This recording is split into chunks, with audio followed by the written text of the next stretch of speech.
हा चला बस थांबा.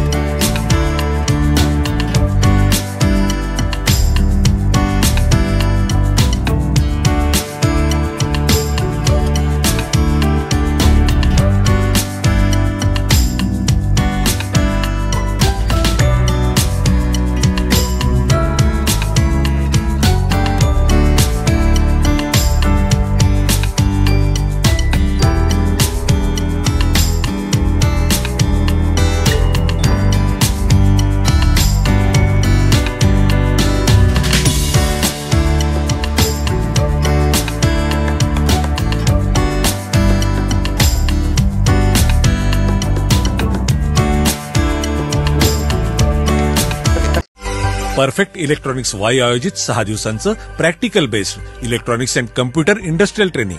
पात्रता इलेक्ट्रॉनिक्स आणि कम्प्युटरचे शिक्षण आवश्यक. बीई, डिप्लोमा, बीएससी, एमएससी झालेल्यांसाठी उपयुक्त. या ट्रेनिंगमध्ये भरपूर प्रॅक्टिकल सह मुलाखतीची तयारी करून घेतली जाते, ज्यामुळे जॉब मिळणं सोपं जातं. ट्रेनिंगसाठी संपर्क doctor Dhekale, Perfect electronics, MIDC Wai. Mobile 98 222 41 255. Industrial purpose as a academic purpose. So for the Shivaji University as well as the Solapur University, KVP College and YC Institute Science Satara, Rajshri Shahu College of the Ratur and SPA College of the Sawantwadi. So I have given the later information introduction part of the sir. Okay. So right now he is the CEO, Chief Executive Officer for our Perfect Electronics MIDC Wai. Academic coordinator आणि आपले vice principal Patle सरांना विनंती करते की त्यांनी सरांचं felicitation करावं.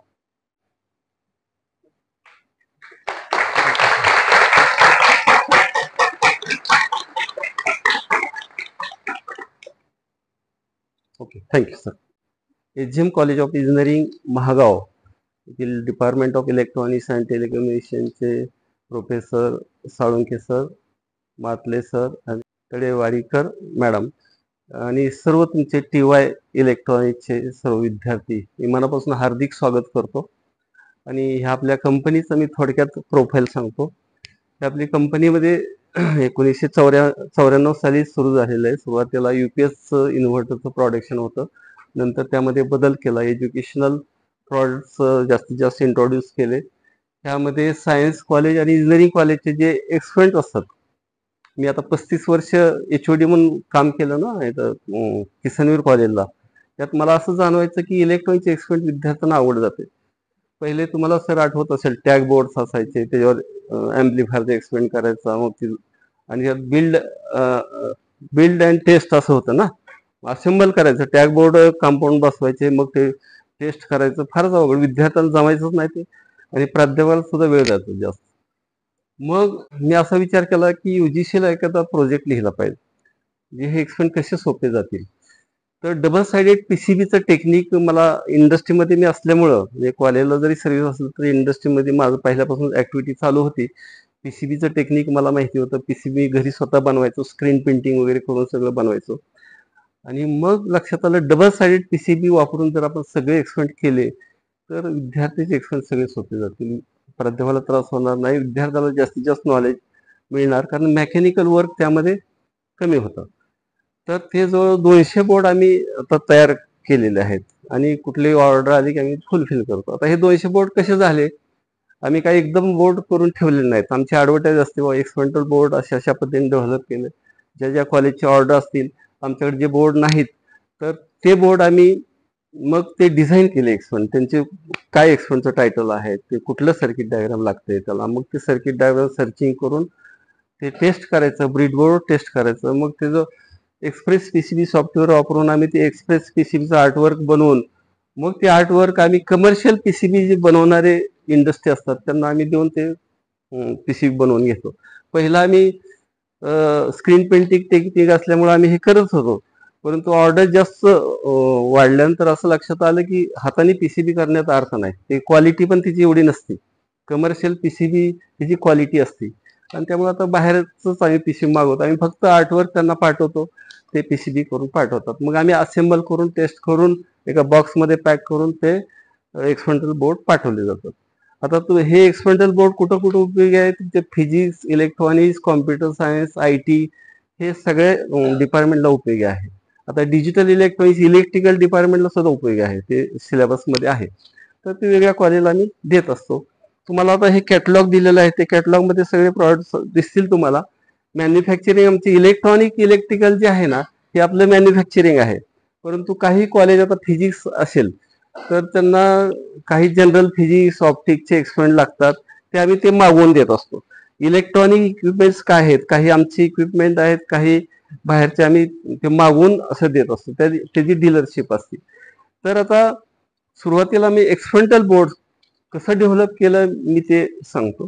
Training पण असते बरं, हे ट्रेनिंगचेच बोर्ड आहे सगळं. म्हणजे बीई तुम्ही झाल्यानंतर असं एक लक्षात येते आमचं, आम्ही इंटरव्ह्यू घेतो बीई विद्यार्थी फ्रेशर जे असतात ना, आणि ज्यावेळेस मी टेक्निकल प्रश्न विचारतो, 555चे आउटपुट पिन कुठली, सप्लाय पिन कुठली, कारण हे पॉप्युलर आयसी असल्यामुळे माहिती असलं पाहिजे. ऑपॅम्पचा आउटपुट पिन कुठली, सप्लाय पिन कुठली हे माहिती असलं पाहिजे, परंतु मेजॉरिटी विद्यार्थ्याला माहिती नसते. दुसरा एक साधा प्रश्न मी विचारत असतो, डिस्क कॅपॅसिटर तुम्हाला माहिती आहे? माहिती आहे. त्याच्यावर कोड लिहिलेला असतो 104. तर त्याची किती व्हॅल्यू असते सांगा, कोण सांगते तुमच्यापैकी? जर डिस्क कॅपॅसिटरवर व्हॅल्यू कोड जे लिहिलेला असतो 104, तर त्याची व्हॅल्यू कोण सांगेल मला सांगा. तर म्हणजे 104 असेल तर नाही, मला मायक्रो फॅरेड मध्ये पाहिजे व्हॅल्यू.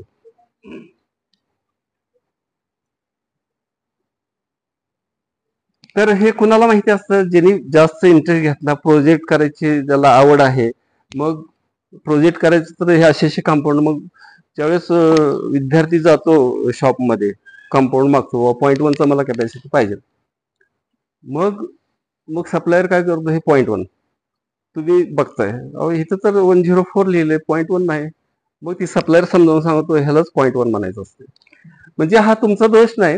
जसं तुम्हाला कलर कोड शिकवले जातात, तसं सिलेबस मध्ये कॅपॅसिटी कोड घेतलेलेच नाहीत, कुठंच घेतलेलं नाही, आणि त्यामुळे हा प्रॉब्लेम येतो. तर आता हे 104 म्हणजे त्याचं आता 0.1 मायक्रोफॅरेड त्याची व्हॅल्यू असते, ती कशी काढायची? 104 10 तसं ठेवा, आणि पुढचा 4 जे आहे ना, 4 नंबर ऑफ 04 द्या. म्हणजे किती झाले, एकावर 5 झिरो झाले ना. आता तुम्ही राईट साईड कडून मोजत यायचं डिजिट, आणि ते डॉट द्यायचा, म्हणजे 6 डिजिट मोजायचे. ते जे लिहिलेलं असते ना, ती व्हॅल्यू कशी असते, पिको फॅरेड मध्ये असते. आणि 1 मायक्रो फॅरेड म्हणजे किती पिको फॅरेड हे तुम्हाला माहिती असलं पाहिजे. 10⁶ पिको फॅरेड म्हणजे 1 मायक्रो फॅरेड. मग 6 डिसिमल का परत यायचं, ते मायक्रो फॅरेड करायचं आपल्याला, मग तिथं 0.1 ला येतो आपण. येते लक्षात? तर मग असे विद्यार्थ्याला प्रश्न विचारल्यानंतर टेक्निकल प्रॅक्टिकल बेस्ड प्रश्न विचारले तर काही बोलत नाहीत. मग मी विचार केला, ही आपलं मॅन्युफॅक्चरिंग करतोय, वेगवेगळे सप्लाय करतोय बोर्ड, मग इंजिनिअरिंग कॉलेजसाठी एक मॉड्यूल, ट्रेनिंग मॉड्यूल का ठेवायचं नाही. तर तुमच्या ते कॅटलॉग मध्ये शेवटचं पेज बघा, ते ट्रेनिंग डिटेल्स आमच्याकडे असतं. प्रोफेशनल बीई झाल्यानंतर किंवा बीई व्हायच्या अगोदर सुद्धा चालतं. हे ट्रेनिंग केल्यानंतर, हे 6 दिवसाचं ट्रेनिंग आहे फक्त. ह्याच्यातून काय होतं, एक तुमचा टेक्निकल बेस स्ट्रॉंग होतो. कुठला जरी प्रश्न विचारला तर तुम्ही म्हणजे सांगू शकता उत्तर. परंतु आम्ही इंटरव्ह्यूची तयारी करून घेतो. ह्याच्यात इंटरव्ह्यू कशी द्यावी, कुठले सर्रास प्रश्न विचारले जातात, आणि ते हे केलं जातं. आणि दुसरं आमचा एक प्लेसमेंट सेल आहे, ते प्लेसमेंट सेलमध्ये नाव नोंदणी केली जाते. जिथं आम्हाला ओपनिंग दिसतात तिथं आम्ही ब्रॉडकास्ट ग्रुप केलेला असतो, असं ज्यांनी ट्रेनिंग केलेलं त्यांना ते ओपनिंगचे मेसेज दिले जातात. अशा पद्धतीने ट्रेनिंग आहे. तर नंतर ज्यादा ट्रेनिंग बघा तुम्ही डिटेल्स. तर आता हे बोर्ड कसे केले मी सांगतो.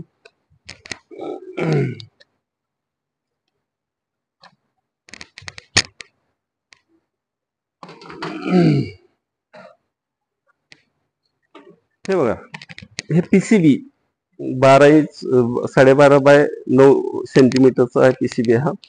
ह्याचे जे ट्रॅक दिसतात तुम्हाला, कंडक्टिंग ट्रॅक्स, आणि बॅक साईडला सुद्धा जर बघितलं ना, सेम ट्रॅक्स आहेत. वरचं जसं आहेत ना तसेच बॅक साईडला पण आहे. ह्याचे जे पीसीबीचे जे होल्स आहेत ना ते कंडक्टिंग आहेत, त्यामुळे त्याला काय म्हणतात, पीटीएच पीसीबी. ज्यांना पीसीबी बद्दल माहिती आहे, पीटीएच शब्द ऐकला असेल. पीटीएच चा लॉंग फॉर्म माहिती आहे तुम्हाला? तर पीटीएच चा लॉंग फॉर्म म्हणजे प्लेटेड थ्रू होल. होल सुद्धा प्लेटेड असतात, म्हणजे ह्याचा अर्थ होल सुद्धा कंडक्टिंग असतात. आता हे कंपोनंट बसवण्या अगोदर हे प्लेन बोर्ड आमच्याकडे असतो. तुम्ही एखादा होलच्या अक्रॉस तुम्ही मल्टीमीटरची कंटिन्युटी टेस्टर म्हणून इकडे एक प्रोब लावला आणि बॅक साईडला तिथंच लावला तर तुम्हाला कंटिन्युटी आलेली दिसेल. म्हणजे ह्याचा अर्थ काय, प्रत्येक होल कंडक्टिंग आहे. आता हा एक्सपेरिमेंट मी करून दाखवल्यानंतर, आता हे करून दाखवतो एक्सपेरिमेंट, नंतर बघू आपण. आता हे एक्सपेरिमेंट जे आहेत, एक्सपेरिमेंट करायची आयडिया तुम्हाला सांगतो. म्हणजे मी ह्याच्यात अनुभवात आलोय बाबा एक्सपेरिमेंट सोपे कसे व्हावे विद्यार्थ्यांना, प्राध्यापकाचा वेळ कसा वाचेल. मी UGCला वर्कशॉपसाठी प्रपोजल पाठवलं होतं की बाबा ही माझी आयडिया आहे, त्यामध्ये विद्यार्थ्याचा फायदा आहे, विद्यार्थ्याचा प्रॅक्टिकलचा वेळ वाचणार आहे आणि प्राध्यापकाचा वेळ वाचणार आहे. तर तुम्ही अशा पद्धतीने करू शकता. हे एक्सप्लेन करून त्यांना सांगितलं होतं फोटोग्राफ सहित. आणि 1,00,000 रुपये द्या, 2 दिवसाचं मी वर्कशॉप ठेवतो प्राध्यापकासाठी. असे एक्सपेरिमेंट प्रत्येक कॉलेजला करून घेतले तर विद्यार्थ्याला फायदा होईल. मग मला UGCनं 1,00,000 ऐवजी 80,000 रुपये मंजूर केले, 2 दिवसाचं वर्कशॉप घ्या. मग 70 प्राध्यापक आले होते की 7 जुलै 2009ला मी घेतलं होतं ते. आणि मग पुणा युनिव्हर्सिटीचे इनॉग्रेशनचा प्रोग्राम पहिल्या दिवशी इनॉग्रेशनचा प्रोग्राम होता. पुणा युनिव्हर्सिटीचे हेड ऑफ डिपार्टमेंट, इलेक्ट्रॉनिक सायन्सचे हेड ऑफ डिपार्टमेंट बोलवले. मग कार्यक्रम सुरू होण्यापूर्वी लॅबमध्ये आम्ही जे मांडलेलं आहे, जे पीसीबीचे विसिक एक्सपेरिमेंट केले होते ते सगळे मांडले. मग त्यांना ती आयडिया सांगितली आणि त्यांना खूप आवडले हे. तर त्यांनी मग सगळं कार्यक्रमाच्या प्रेक्षकांसमोर सगळ्यांना सांगितलं, असे असे एक्सपेरिमेंट बघितले, फारच उत्तम केलं. असे मी आता पहिल्यांदाच बघितलं, असं कुठंच दिसलेलं नाही. तर तिथे एक कौतुक झालं. दुसऱ्या दिवशी शिवाजी युनिव्हर्सिटीचे हेड सावंत सर होते, त्यांना बोलवलं आणि त्यावेळेस त्यांना पण लॅब फिरून दाखवली, आमची एक्सपेरिमेंट कसे केले ते. त्यांनी पण त्यावेळेस सांगितलं एक्सपेरिमेंट अगदी इंजिनिअरिंग कॉलेजला सुद्धा असे बघितले नाहीत, कुठंच एक्सपेरिमेंट नाही, छानच एक्सपेरिमेंट आहे. माझी कंपनी अगोदर चालूच होती, परंतु मला त्यातनं इन्स्पायरेशन मिळालं. मग ह्याच्यातून मग प्रोडक्शन मध्ये आलेलं आहे. आता ह्याची आयडिया दुसरी सांगतो. डबल साइडेड पीसीबी एक आहेच. म्हणजे आता ह्याच्यात तुम्ही पॉवर सप्लाय वापरता, 0 to 30 व्होल्ट, 1 एम्पियर, 2 एम्पियर तुम्ही वापरता, बरोबर. त्याची किंमत असते 10 ते 15,000 पर्यंत किंमत असते. ड्युएल सप्लाय घेतला तर 15 ते 20,000 रुपये खर्च येतो. आता माझं सजेशन असं आहे की तुम्ही पॉवर सप्लाय घेऊच नका. सिंगल पॉवर सप्लाय नाही, डबल पॉवर सप्लाय नाही, साधे तुम्ही अडॅप्टर. आता हे जे अडॅप्टर आहे ना, आम्ही डेव्हलप केले, ते मार्केटला मिळत नाहीत. ह्याचा अडॅप्टरचं वैशिष्ट्य काय, तुम्हाला फुल वेव्ह रेक्टिफायर माहितीच आहे. फुल वेव्ह रेक्टिफायर मार्केटला मिळतात असे अडॅप्टर, पण त्याच्या पुढं रेग्युलेटर 7812 नावाचा रेग्युलेटर आहे. त्या आउटपुटला लावला की इनपुट व्होल्टेज कसं जरी व्हॅरी झालं तर आउटपुट 12 व्होल्टच मिळतो. तर आता ह्याची जर कॅरेक्टरिस्टिक घेतली तुम्ही, इनपुटला 170 पासून 270 व्होल्टेज व्हॅरी केलं आणि आउटपुटला डीसी व्होल्टेज मोजलं तर 12 व्होल्टच मिळतो. आणि मार्केटमध्ये कुठला पण अडॅप्टर घेतला 12 व्होल्टचा, तुम्ही 12 व्होल्ट लिहिलेलं असतं आणि तिथं मग इनपुटला डिमोस्टॅट लावा, डिमोस्टॅटला 170 व्होल्ट लावा. 170 व्होल्ट लावलं तर तुम्हाला आउटपुटला किती मिळेल, 9 व्होल्ट मिळेल. आणि फुल 270 व्होल्ट ठेवलं की तुम्हाला 16 व्होल्ट मिळतात. आणि 12 व्होल्ट लिहिलेलं असतं, म्हणजे हे ते व्हेरिएशन झालं. आता आपला पर्पज काय, सगळे इलेक्ट्रिकल इलेक्ट्रॉनिकचे एक्सपेरिमेंट 12 व्होल्टवर आमचे चालतात आणि किती जरी व्होल्टेज फ्लक्च्युएशन झालं तरी प्रॉब्लेम नाही. आता समजा पॉवर गेली तर तुम्ही 12 व्होल्ट सप्लाय तर जे आहे 12 व्होल्टची 7 एम्पियरची बॅटरी, रिचार्जेबल बॅटरी तुम्हाला माहिती असेल, ते पॅरल कनेक्शन तुम्ही समजा विसिक एक्सपेरिमेंट ठेवले, सगळ्याला दिलं तर एक्सपेरिमेंट चालू होणार, पॉवर फेल्युअर असताना सुद्धा. आता हे एक्सपेरिमेंट स्टडी कसं आहे सांगतो. आता हे एक्सपेरिमेंट मी करून दाखवणार आहे तुम्हाला. एक्सपेरिमेंट करून दाखवल्यानंतर समजा एखाद्याला बंद पाडायचं एक्सपेरिमेंट, मुद्दाम होऊन बंद पाडायचं. हे जे ट्रॅक आहे ना, एक नाईफ एज घेऊन हे ट्रॅक तुम्ही असं तोडायची वरनं. एक्सपेरिमेंट बंद पडेल असं वाटते का? नाही बंद पडणार. त्याचं कारण असं, हे सेम कंडक्टिंग ट्रॅक्स बॅक साईडला आहेत आणि होल्स जे आहेत ते कंडक्टिंग आहेत सगळ्या. ज्यावेळेस इकडला ट्रॅक तुम्ही कट केला त्या साईडचा बरोबर तिथला कट केला तरच बंद पडणार ते. लक्षात. तर ह्याची ड्युरेबिलिटी चांगली आहे, एक वन टाइम इन्व्हेस्टमेंट आहे. तर आता हे कसे एक्सपेरिमेंट वर्क होतात बघा. आता हा डिजिटल इलेक्ट्रॉनिक्सचा लॉजिक गेटचा एक्सपेरिमेंट आहे. आता तुम्ही म्हणाल डिजिटल इलेक्ट्रॉनिक्सला 5 व्होल्ट लागतो, तुम्ही तर सांगताय 12 व्होल्ट इथं अप्लाय करायचं. तर काय केलंय बघा, इथं 12 व्होल्ट आपण अप्लाय करणार आहे, 5 व्होल्ट इथं झिनर डायोड लावलेलं ड्रॉप केलंय. 12 व्होल्ट पासून 5 व्होल्ट ड्रॉप केले, सगळ्या आयसीला 5 व्होल्ट दिलेलं आहे. आता लॉजिक गेट एक्सपेरिमेंट मध्ये 2 इनपुट आहेत, हे 2 टॉगल स्विच लावलेत पाहिजे आणि इनपुट स्टेटस हे 2 एलईडी आहेत. जर एलईडी लागला तर बायनरी 1, एलईडी विजला तर बायनरी 0. तर आता पहिला जो आयसी आहे तिथं लिहिलं बघा ऑर गेटचा आयसी, त्याच्या आउटपुटला हा एलईडी लावलेला. दुसरा आहे तो अँड गेटचा आहे, त्याच्या आउटपुटला हा एलईडी लागला आहे. नंतर हा नॅन्ड गेटचा आयसी, नंतर नॉट गेटचा आयसी, हा त्याच्या आउटपुटला हे लावलंय नॉट गेट. नॉट गेटला एकच इनपुट असते, ते एक इनपुट हे ए आणि बी आहेत ना, ए इनपुटला दिलेलं आहे. आता बघा हे दाखवतो मी.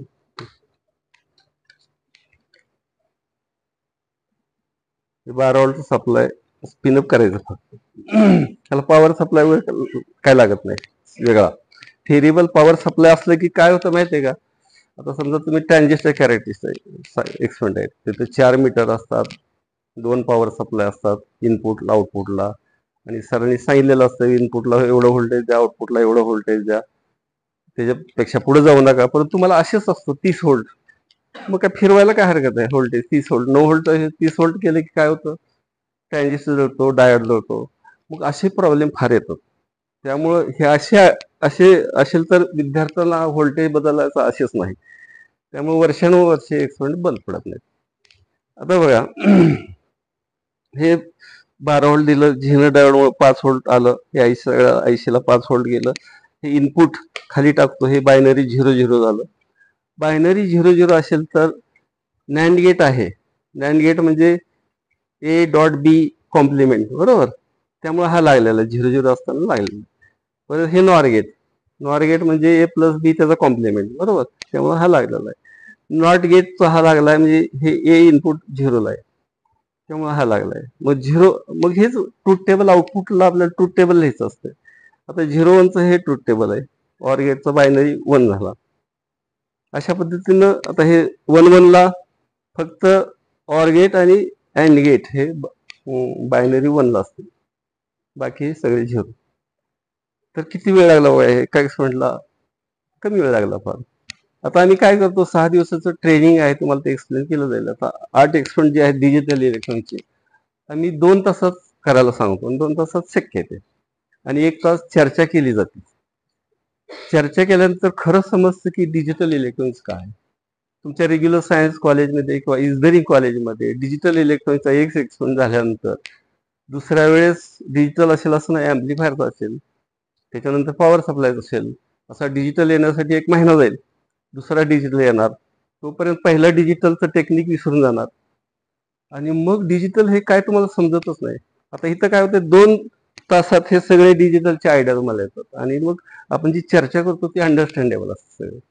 आणि मग हे झालं digital op amp, oscillator amplifier, express PCB. नंतर दुसरं सर्किट डायग्राम कसं काढायचं हे पण टेक्निक सांगितलं जातं. नंतर सोल्डिंग डिसोल्डिंगचं प्रॅक्टिस दिलं जातं. बऱ्याच विद्यार्थ्यांना वाटतं सोल्डिंग डिसोल्डिंग काय टेक्निक, पण प्रोफेशनल सोल्डरिंग हे वेगळ्या पद्धतीचं असतं. नवीन विद्यार्थ्यांनी केलेलं सोल्डरिंग आणि प्रोफेशनल असलेलं सोल्डरिंग फार फरक असतो. तर हे ट्रेनिंग डिटेल्स नंतर तुम्हाला सांगितलं जाईल. आता दुसरा जो प्रॉडक्ट आमचे आहेत automatic lecture bell, automatic national anthem player, ते आता मी एवढ्यातच सांगतो, हे मला वेळ जातो ह्याच्यात जास्त. हा, तर पहिलं जे अगोदर आम्ही मॉडेल डेव्हलप केलं होतं हे असं ऑटोमॅटिक नॅशनल अँथेम प्लेअर, म्हणजे ऑटोमॅटिक लेक्चर बेल सिस्टीम फार आमचं 20-25 वर्षापासून चालू आहे. लेक्चर झालं की बेल ऑटोमॅटिक वाजते. तुमच्या कॉलेजमध्ये आहे का बेल, मॅन्युअल आहे का ऑटोमॅटिक आहे? हा हा हा. तर आता तुम्ही जिथे जिथे ऑटोमॅटिक बसवलं आहे ना, माझं स्वतःच रिसर्च अँड डेव्हलपमेंट आहे. म्हणजे हे R&D कशातनं आले लक्षात घ्या. मी कॉलेजमध्ये प्राध्यापक असताना एक मॅथ्सचा एक टीचर आणि फिजिक्सचा एक टीचर. मॅथ्सच्या टीचरला एक सवय होती, बेल झाली तर ते बाहेर यायचंच नाहीत, शिकवत बसायचं तसेच. आणि फिजिक्सचे सर बाहेर येऊन उभा राहायचे. आणि मग बाहेर आल्यावर दोघांची भांडणं लागली. ते म्हणले घरात बघा, म्हणले तुम्ही 10 मिनिटं लेट सोडले. तर ते म्हणले हे ऑप्शन आहे, मी सारखा प्रॉब्लेम फेस करते, चला म्हणले प्राचार्याला. चला म्हणले. मग प्राचार्य समोर तक्रार सांगत असताना मी तिथं होतो. आणि ते म्हणले बाबा हे सुधार सरांनी 10 मिनिटं लेट सोडले लेक्चर, मी थांबलो तरी आणि नेहमी असं करतात. मग सरांनी सांगितलं टायमिंग तुम्ही वेळेवर लावा, माझं रेडिओ टाइम माझं पण करेक्ट आहे, म्हणजे असं ते भांडणं लागलं. मग हे झाल्यानंतर प्राचार्यानं सांगितलं, मी लगेच आयडिया सेट केली की बाबा ऑटोमॅटिक आपल्याला करता येईल हे. मग सरांना प्राचार्यानं सांगितलं मी बेल सिस्टम ऑटोमॅटिक करू शकतो, तर करू का? करा, काय खर्च असेल ते देता येईल म्हणले. उलट चांगला आहे की म्हणलं. मग R&D ला मला वेग आला आणि ती सक्सेस झाला. पहिला प्रॉडक्ट 1995 साली मी बसवला किसन कॉलेजला.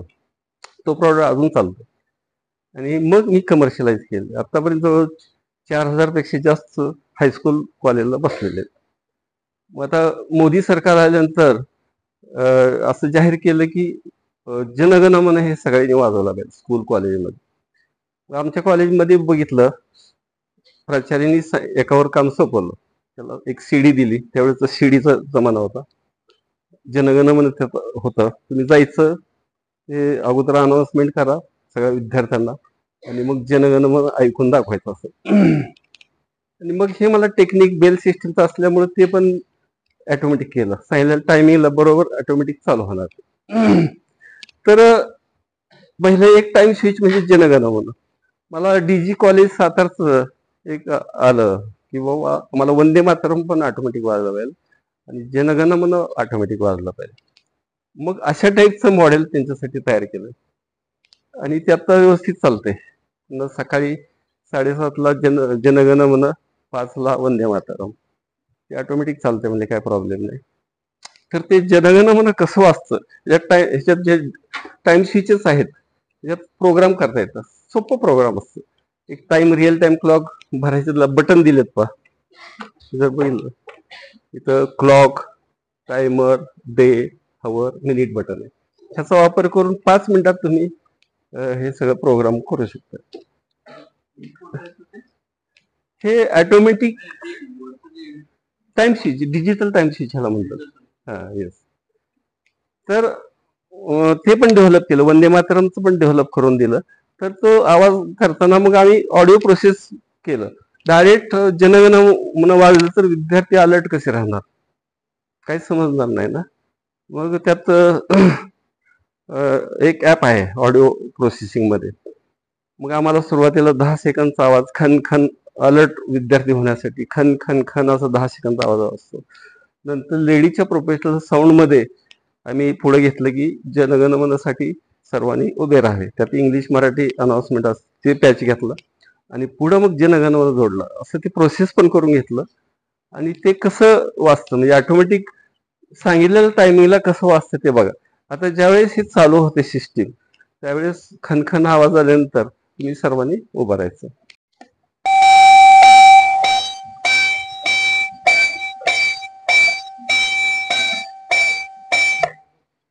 All staff and students are requested to stand in attention for the national anthem. कृपया सर्वांनी राष्ट्रगीतासाठी उभे राहावे.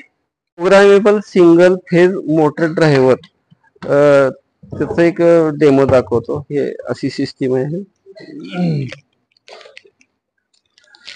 ह्याला एक टाइम स्विच लावलेला आहे आणि ह्याच्यात आपण प्रोग्राम करू शकतो. हे आउटपुट सॉकेट आहे, हे बल्ब लावलेले सॉकेट हे पॅरलच आहे आणि ह्याच्यात प्रोग्राम जे केलेले असतात त्या प्रोग्राम प्रमाणे हा बल्ब बंद चालू होतो. ऑन टायमिंग आणि ऑफ टायमिंग सांगायचं. असे जवळ 16 ड्युरेशन टाइमचे तुम्ही हे करू शकताय. 32 इव्हेंट्स आहेत ऑन आणि ऑफचे, 32 म्हणजे 16 टाइम ड्युरेशन तुम्ही प्रोग्राम करू शकता. आता ह्याचं पहिलं ऍप्लिकेशन सिक्युरिटी सिस्टीम म्हणून कसं वापरता येईल, तर ह्याच्यात प्रोग्राम तुम्ही करू शकता. 5 मिनिटात होतो प्रोग्राम.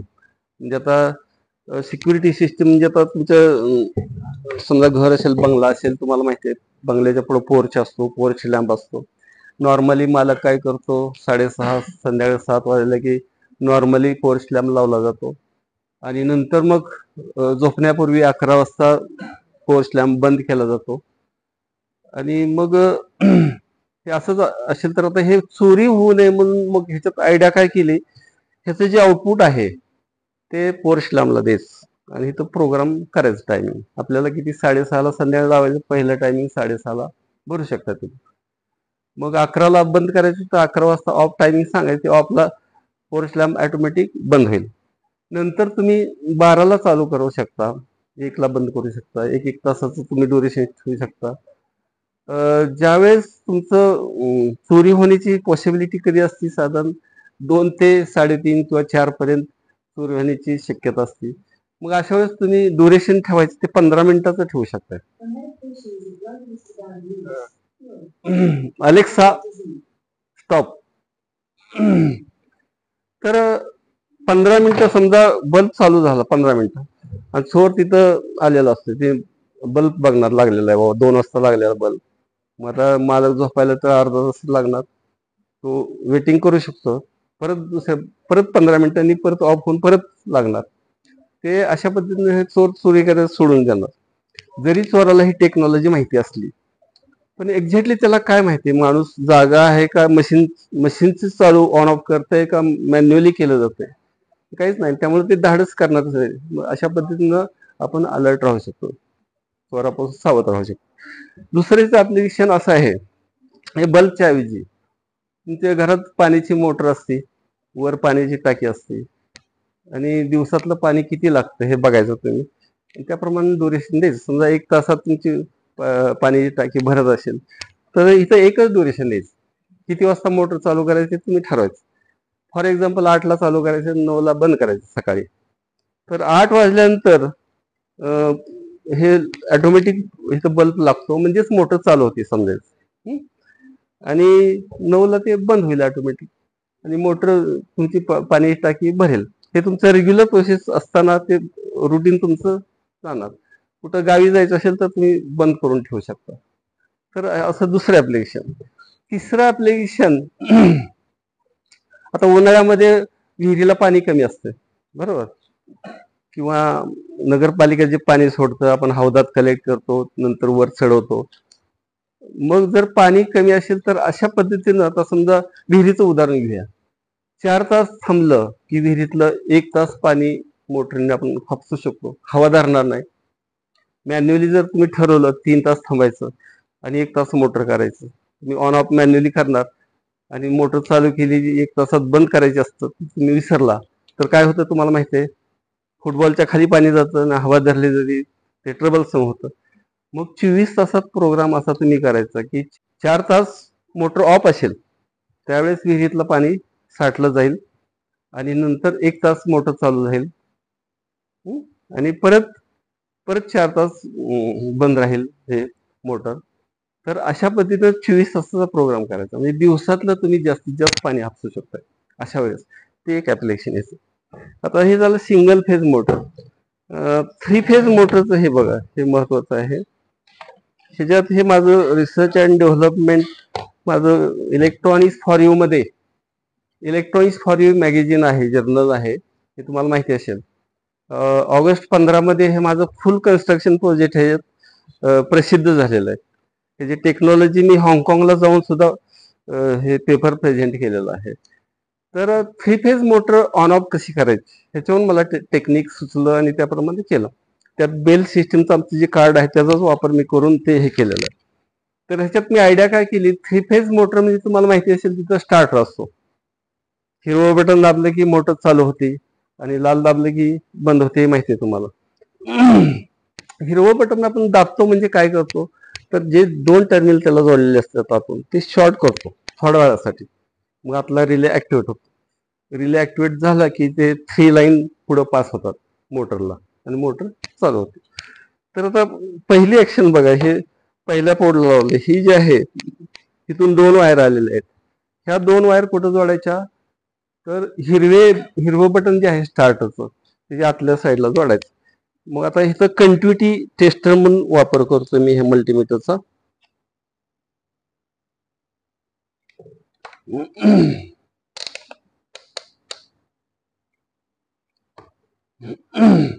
आता इथं जे इंडिकेटर ज्यावेळेस लागतं ना, आपण प्रोग्राम केलेल्या टायमिंग प्रमाणे ते टायमिंग आलं की इथला इंडिकेटर लागतो आणि इंडिकेटर लागला की ह्या 2 वायर मध्ये कंटिन्युटी येते. ते 5 सेकंदासाठी कंटिन्युटी राहते. म्हणजेच ही वायर आपण तिथं हिरव्या बटनला जोडलेलं असते. म्हणजे ह्या आतल्या रिलेच्या ह्याच्यामधून ते स्विच प्रेस केला जातो प्रत्यक्षात. आता बघा काय आयडिया. मी आता हे चालू करतो. म्हणजे 8 वाजता मोटर चालू होणार असं एक उदाहरण घेतलेलं, तेच घेऊया. 8 वाजता मी मॅन्युअली करतो आता, पण 8 वाजता ऑटोमॅटिक इथला इंडिकेटर लागतो.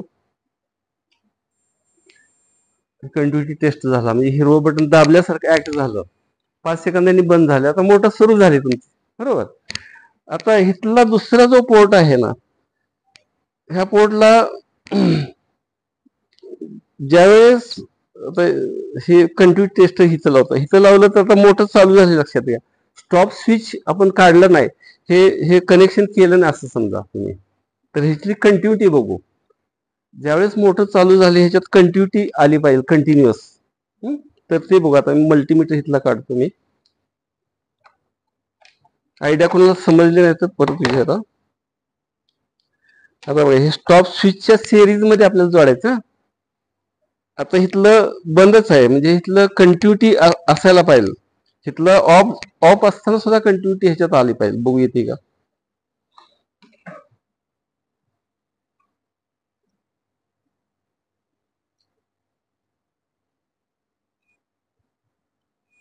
बघा, हे ऑफ आहे, इंडिकेटर लागलेलं नाही. आणि हे जे वायर कुठे जोडणार आपण, त्या स्टॉप स्विचच्या सिरीज मध्ये लावणार. सिरीज मध्ये कसं लावायचं, स्टॉप स्विचला जे 2 वायर असतात ना, एक वायर काढायची, झाले 2 टर्मिनल, त्या 2 टर्मिनलला जोडायचं. सिरीज मध्ये आलं ना, आणि हे कंटिन्युटी असल्यामुळे मोटर चालूच आहे तुमची. मोटर कधी बंद पडेल, हा आवाज बंद झाला तर, डिस्कंटिन्यू झालं तर. मग आता आपलं दुसरं टायमिंग ह्याच्यात भरायचं. समजा 9चं टायमिंग भरलं, 9 ज्यावेळेस वाजतील त्यावेळेस हा इथला इंडिकेटर लागेल, आणि त्यावेळेस ही कंटिन्युटीचा आवाज 5 सेकंदासाठी बंद झाला पाहिजे. बघा, बंद झाला. 5 सेकंदासाठी बंद होईल, परत चालेल. पण एकदा बंद झाला की नंतर हिरवं बटन दाबल्याशिवाय मोटर चालू होणार नाही. अलग लक्षात आयडिया. म्हणजे ह्याच्यात काय केलं लक्षात घ्या, मोनोस्टेबल मल्टीव्हायडरचा वापर केलेला आहे आपण. मोनोस्टेबल मल्टीव्हायडर, माझं रिसर्च वर्क त्याच्यावर आहे जास्तीत जास्त. प्रोफेशनल मी जे बनलोय ना, मला मोनोस्टेबल मल्टीव्हायडरचा खूप फायदा झालेला आहे. त्यात माझे चेंजेस पण आहेत, स्वतःच R&D आहे. मोनोस्टेबल मल्टीव्हायडर तुम्हाला माहिती असेल, व्होल्टेज दिलं आणि 2 नंबर पिनला आपण ट्रिगर दिलं की आउटपुट येतं, हे तुम्हाला माहिती आहे. परंतु माझं R&D कशासाठी केलेलं आहे की न ट्रिगर करता व्होल्टेज दिलं की आउटपुटला व्होल्टेज आलं पाहिजे, असं ह्याच्यावर मी वर्क केलंय. त्याच्यात ते सक्सेस झालं, ते सर्किट मी वापरलेलं आहे. कारण तुम्ही मार्केटमध्ये मोनोस्टेबल घ्या, व्होल्टेज सप्लाय दिल्यानंतर इनपुट पल्स द्यावा लागतो ना तुम्हाला, सिंगल पल्स. पण सिंगल पल्स न देता व्होल्टेज तिथं डिले टाइम आला पाहिजे. त्याच्यावर मी ऍडिशनल वर्क केलेलं आहे. त्याचं टेक्निकल डिटेल्स तुम्हाला मिळेल सगळं इलेक्ट्रॉनिक्स फॉर्म. हो, आहे की. हाँगकाँग मध्ये जाऊन प्रेझेंट केले आणि ऑगस्ट 2 नाही ह्याच्यावर 3 फेज मोटरवरच आहे. प्रोग्रामिंग आपण जे करतो ते कंट्रोल प्रोग्रामिंग ह्याच्यात हे डिजिटल फार सोपं आहे. प्रोग्रामिंग म्हणलं की आपल्याला अवघड वाटतं, फार प्रोग्राम अवघड असतं. युजर फ्रेंडली आहे, तुम्हाला 5-10 मिनिटात शिकवू शकतो प्रोग्राम कसा करायचा. याच्यात काय रिअल टाइम क्लॉक तर सेट करायचं आणि कुठल्या कुठल्या टायमिंगला ऑन आणि ऑफ करायचं, ते पटापट भरायचं. बटन्स आहेत त्याला दिलेले, 5-10 मिनिटात लगेच होते. हो, प्रोग्रामिंगचे बटन दिलेले आहेत. आता आमचे एक्सपेरिमेंटल कॅरेक्टरिस्टिकचे एक्सपेरिमेंट बरेच असतात. विद्यार्थ्यांना आता अनॉलॉग मीटर तुम्ही वापरतात, विद्यार्थ्यांना लिस्ट काउंट म्हणजे लक्षात येत नाही लवकर, रिडिंग वाचायचं असेल, समजा 5 ते 6 मध्ये 2 रिडिंग मध्ये 10 डिव्हिजन असतात, कधी कधी 5 डिव्हिजन असतात.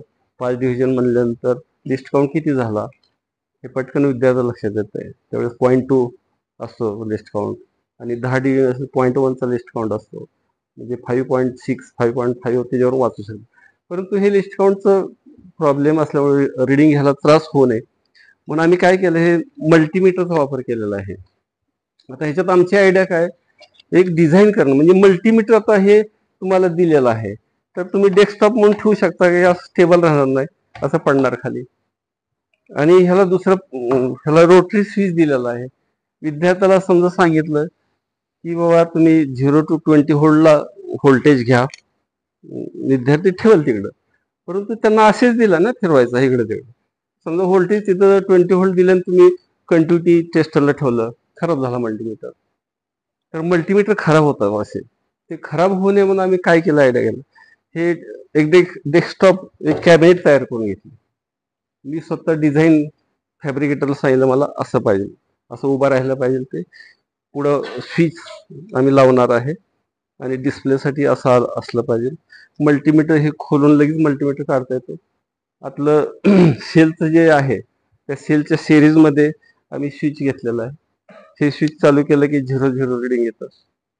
आता आम्ही जे एक्सपेरिमेंटल बोर्ड आहेत, कॅरेक्टरिस्टिक जे एक्सपेरिमेंटल बोर्ड तसे असतात. समजा डायोड कॅरेक्टरिस्टिक असेल तर हे तिथं प्रोबची गरज नाही, तिथं आउटपुट हे जे आहे मल्टीमीटरचं तिथं बसवायचं फक्त 0 to, आता हे जे आहे 0 to 20 व्होल्ट आहे. समजा तुम्हाला डायोडचं व्होल्टेज मोजायचं, अनोड आणि कॅथोड म्हटलं तर ते पोर्ट दिलेलं असतं, त्या पोर्टमध्ये जस्ट फिट करायचं.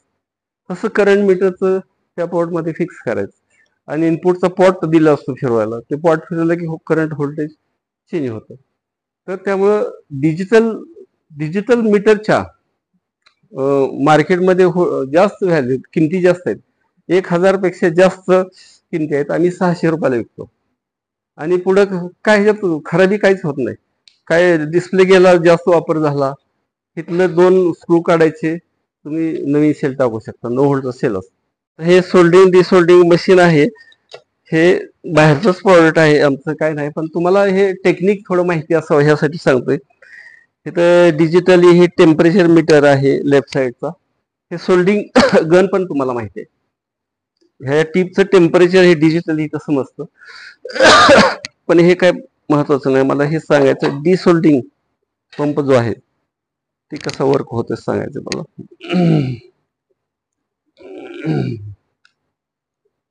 आता बघा, ह्याला 2 केबल असल्यासारखं वाटतं तुम्हाला, पण एक ट्यूब आहे लक्षात घ्या. आणि हे 230 व्होल्टेजचं केबल आहे. आणि इथं जे एक होल आहे टीप, त्याला एक होल आहे पहा. आणि ह्याचं टेम्परेचर म्हणजे हे टेम्परेचर 400 डिग्री टेम्परेचर आहे आता. आणि ह्याच्यात एक व्हॅक्युम पंप बसवलेला आहे.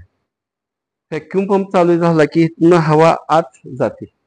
आणि हवा आत जाताना इथे एक ग्लास ट्यूब बसवलेली आहे. म्हणजे आता समजा हे बटन दाबलं, आवाज येतोय, म्हणजे इथनं हवा सक केली जाते. आता जे तुम्हाला डिसोल्डर करायचं कॉम्पोनंट, आता फॉर एक्झाम्पल हा कॉम्पोनंट डिसोल्डर करायचा.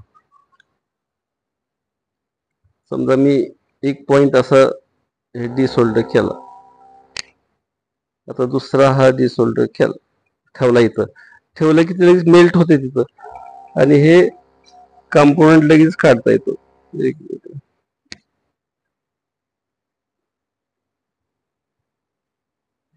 आणि ह्याच्यात घाई करून चालत नाही, मेल्ट व्हायला लागतो. हे पहा, कंपाऊंड लगेच निघतो. हा येस, ह्याला होलच आहे ना, ह्याला होलच, आणि तिथं टेम्परेचर आहे आणि सक केलेली हवा. हा येस येस. नाही, हे टेक्निक माहितीसाठी, हे काय आमचं प्रोडक्शन नाही. म्हणजे आता मॅन्युअली आपण डिसोल्डिंग गन वापरतो ना, ते पंप. हा येस, म्हणजे इंडस्ट्रियल भरभर तुम्हाला वर्क करायचं असेल तर त्याचा वापर करायचा. मला AI माहिती आहे, आर्टिफिशियल इंटेलिजन्स. तर आर्टिफिशियल इंटेलिजन्सचं एखादं एक्झाम्पल तुम्ही सांगताय, काय वापरताय तुम्ही AIचा प्रॉडक्ट कुठला वापरताय मोबाईलवर? काय वापरताय? ChatGPT. बरोबर, हात वर करा. ChatGPT किती जण वापरतात? हात वर करा. प्रत्यक्ष रेग्युलर व्यवहारात किती जण वापरतात? साधारण 50% वापरतात, हे लक्षात घ्या.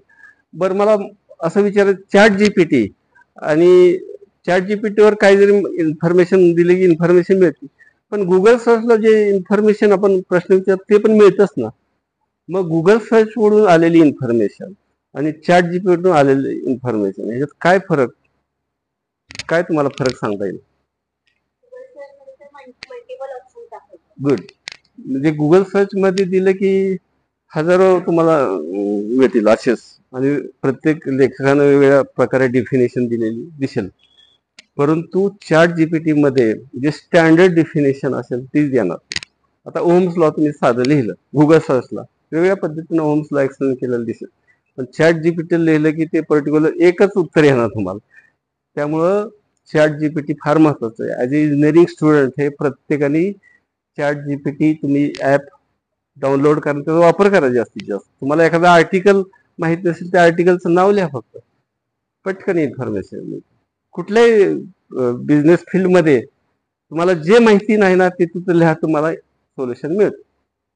तर आता ह्याचा डेमो तुम्हाला एक दाखवतो. आता हा यायचं युनिट आहे, 5 व्होल्ट ऑपरेट होतो. त्याला वायफाय फॅसिलिटी आहे. आमचा BSNLचा राउटर आहे तिकडं, या राउटरला हे कनेक्टेड आहे. आणि आता ह्याला काही आपण प्रश्न विचारू. हे एक मोठा सर्व्हर असतो. तुम्ही आता हे चॅट जीपीटी झालं टेक्स्ट मॅटरमध्ये, टेक्स्ट मॅटर लिहिलं तर त्याप्रमाणे हे केलं जातं. इथं ऑडिओ फेस रिकग्निशनचं ॲप्लिकेशन इथं बघणार आहे आणि काय काय करू शकतं AI बघा.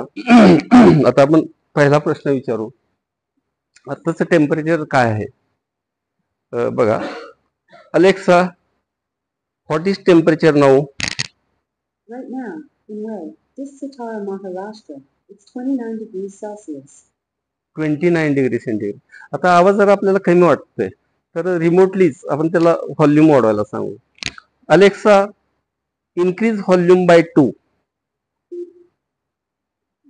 डिजिटली व्हॉल्यूम आपण वापरतो ना, 2 वेळेस बटन दाबल्यासारखे ऐकतो. आता व्हॉल्यूम वाढलेला आहे. आता टेम्परेचर टाइम विचारलो. Alexa, what is time now? The time is 12:53 p.m. आता मी 2 वेळेस का म्हणलो, इथे एक रिंग दिलेली असते बा. अलेक्सा म्हणल्यानंतर ते रिंग लागलेली दिसली पाहिजे तरच तुम्ही बोलायचं असतं. जर लागलेली दिसली नाही तुम्ही बोललं तर ते रिप्लाय करणार नाही, लक्षात. बर, आता दुसरा प्रश्न आपण विचारू. Alexa, how many districts are in Maharashtra state? Maharashtra is itself a state in India. किती सांगितलं? Alexa, how many districts are in Maharashtra state? Maharashtra is itself a state in India. त्याला काय समजलं नाही. हा, सातारा सांगितलं. नंबर ऑफ डिस्ट्रिक्ट अपेक्षित होतं, बट ठीक आहे.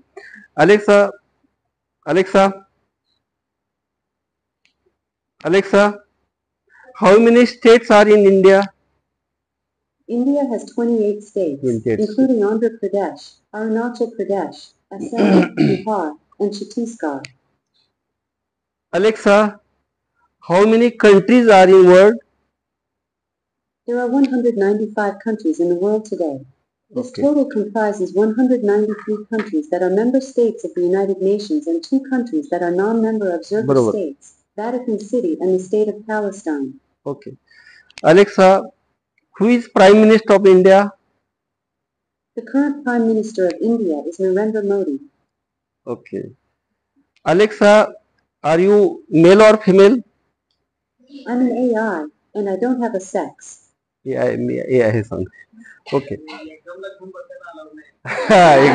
अलाउड नाही, बरोबर.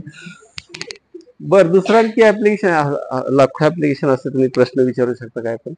आता हे गाणी तुम्हाला प्ले करायचं असेल तुम्ही सांगू शकता. आता युट्यूबला तर माहिती आहे व्हॉइस रेकग्निशन गाणी सांगू शकता. तसं हे पण DSOचा वापर तुम्ही असं करू शकता की तुम्हाला फक्त ऍप्लिकेशन वेब फॉर्म बघा ह्याच्यासाठीच आहे, परंतु एखादा वेब फॉर्म सेव्ह करणं वगैरे ते प्रॅक्टिकल नाही. पण तुम्ही 10 वेब फॉर्म आतल्या हार्ड डिस्क मध्ये सेव्ह करता येतात, ते तुम्हाला दाखवायचं. आणि ते वेब फॉर्म सेव्ह केलेले तुम्ही प्रिंटिंगला घेऊ शकता. तर प्रिंटिंगचं मी डेमो दाखवत नाही.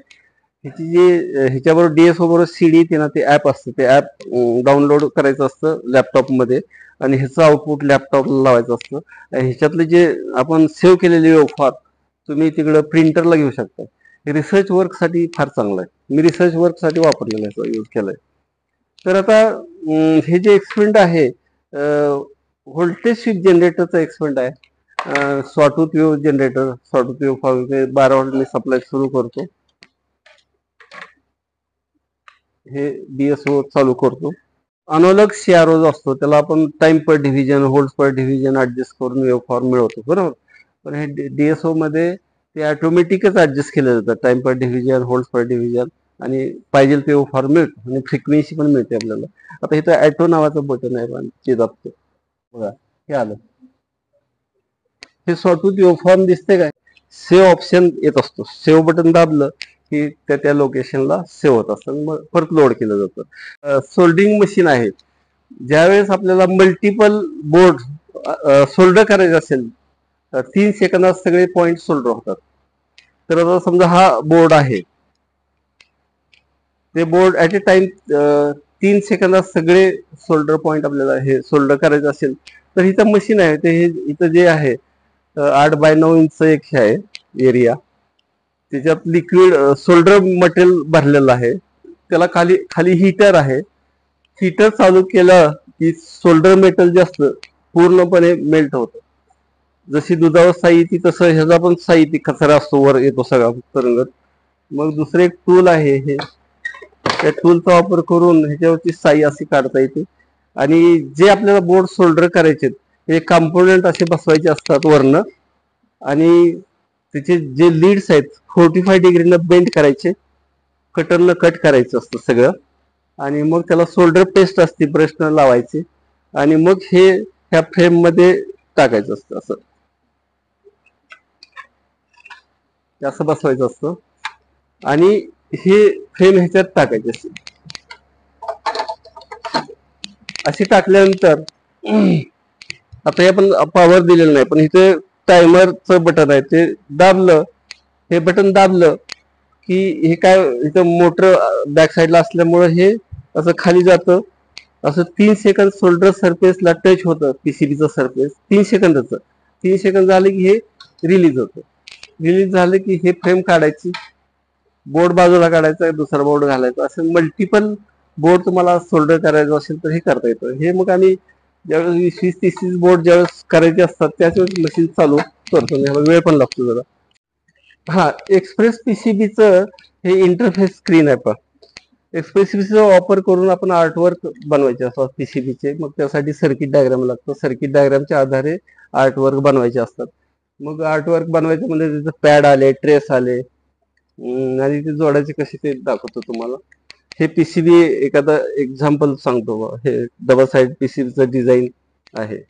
आता इथं जे आहे इकडे बॅक साईडला हे सुलट आहे. 12 व्होल्ट 4 बिट बायनरी सबस्ट्रॅक्टर म्हणून आहेत. म्हणजे 1, 2, 3 आयसी आपण वापरलेले आहेत. तर त्याचा आयसी कसे पिकअप करायचे, कंपाऊंड कसे पिकअप करायचे हे तुम्हाला दाखवतो. सुरुवातीला आपण हे इथं पॅड नावाचं ऑप्शन आहे, ते पॅडचं दाखवतो. पॅड इथं घ्यायचंय. पॅडची साईज इथं एक ऑप्शन आहे. पॅड कुठल्या साईजचं तुम्हाला पहिले क्लिक करायचं, इथं मिळतं. इंटरनल जे डायमीटर आहे मी 1 mm सिलेक्ट करतो. हे 1 mm सिलेक्ट केलं तर ही पॅड इथं आलं, आणि ही पॅड आपण पाहिजे तिथं नेऊ शकतो. सिलेक्ट नावाच्या टूलला जायचं आणि ह्याला क्लिक करायचं आणि पाहिजे तिथं मूव्ह करता येतं. तर आता दुसरा पॅड घेतो, वेगळी size, internal diameter 2 mm select करतो आणि इथं ठेवलं. हे बघा असं. आता दुसरं ट्रेस नावाचं टूल आहे पाहिजे. ते आता आयसीचं तुम्हाला डिझाईन करायचं असेल तर 1.5 mm ट्रॅक साईज घ्यायची असती. तर आता मी ह्या ट्रेसनं हे जोडतो 2 पॅड, असं जोडलं. म्हणजे वेगवेगळ्या साईजेसचे थिकनेसचे आपण घेऊ शकतो. आता तुम्हाला आयसी घ्यायची समजा 8 पिन, 16 पिन, 14 पिन, तर हे कंपोनंट लायब्ररी आहे, ती सिलेक्ट करायची इथं. आता तुम्हाला कॅपॅसिटर साधा सिलेक्ट करायचा असेल तर आता हा कॅपॅसिटर ऍक्सियल इलेक्ट्रॉलिटिक कॅपॅसिटर मी इथं ठेवतो, हे असं आलं. नंतर तुम्हाला कॅपॅसिटर डिस्क टाईप घ्यायचा असेल कॅपॅसिटर, तर हे डिस्क टाईप कॅपॅसिटर आला without polarity, non polarise capacitor. समजा तुम्हाला आता पुढचे कंपाऊंड कनेक्टर एखादा घ्यायचा असेल, इथं कनेक्टर वेगळ्या टाईपचे, आम्ही 4200 नंबरचा कनेक्टर घेतो, 2 पिनचा कनेक्टर आहे हा कनेक्टर असा. आता तुम्हाला पॉवर सप्लायची पिन दाखवली ना 12 व्होल्ट बसवतो, ते पिन घेत असतो. आता तुम्हाला आयसी म्हणजे डीप मध्ये जायचं, डी मध्ये जायचं. सी आता आलं, हे डी आलं. इथं डीप 4, डीप 6, डीप 8, डीप 16, 14, 16 इथे आयसी पिन त्याप्रमाणे येतात. समजा आपण 8 पिनचं घेऊया, हे 8 पिनचं घेतलं, इथं ठेवलं, ते असं आलं. आयसीचं नाव वरच्या साईडला आहे. तुम्हाला जर वाटलं लेफ्ट साईडला घ्यायचं तर ह्याला इथं सिलेक्ट नावाच्या टूलला जायचं, ह्याला क्लिक करायचं. रोटेट नावाचं टूल इथं आहे पहा, ह्याला रोटेट केलं की लेफ्ट साईडला आलं. पाहिजे तसं रोटेट करतो. टेक्स्ट मॅटर पण घेऊ शकतो, टेक्स्ट मॅटर पण रोटेट करू शकतो. आता तुम्हाला हा कॅपॅसिटर आणि हे आयसी जोडायचं ह्या स्टॅकनं, ट्रेसनं. मग ट्रेसला क्लिक करायचं. समजा हे 8 नंबर पिनला मी जोडतो, इथं क्लिक करायचं, इथं जायचं आणि परत क्लिक करायचं, परत ह्याला जोडायचं. इथं जोडलं. आता कधी कधी हे काटकोनात मला पाहिलं असतं, काटकोनात नाही, थोडं तिरकं झालंय. मग अशा वेळेस काय करायचं, इथं सिलेक्टला जायचं आणि इथं एक डॉट असते पहा,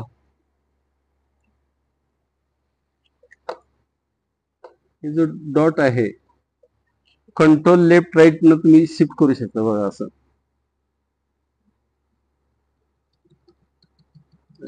अप डाऊन पण जाऊ शकता. अप डाऊन केलं तर असं होतं.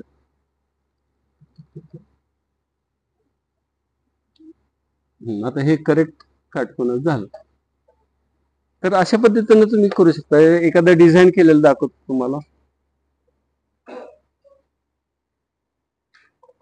विद्यार्थ्यांनीच केलेलं आहे, निखिल म्हणून कोणता आहे विद्यार्थी,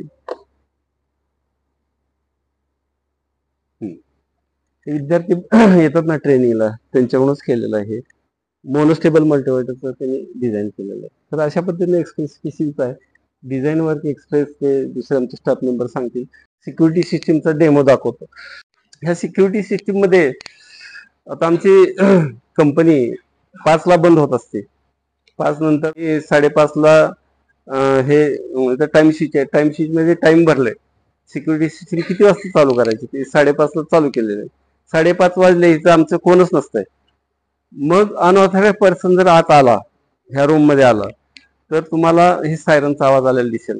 सायमल्टेनियसली फ्लड लॅम्प दिसतोय ना, तो फ्लड लॅम्प पण लागतो. आत कोण आलं, फ्लड लॅम्प अगोदर लागतो. तिथंच एक कॅमेरा लावलाय बा, कॅमेरामध्ये रेकॉर्डिंग पण होतं आणि त्याच वेळेस सायरन मधून आवाज येईल.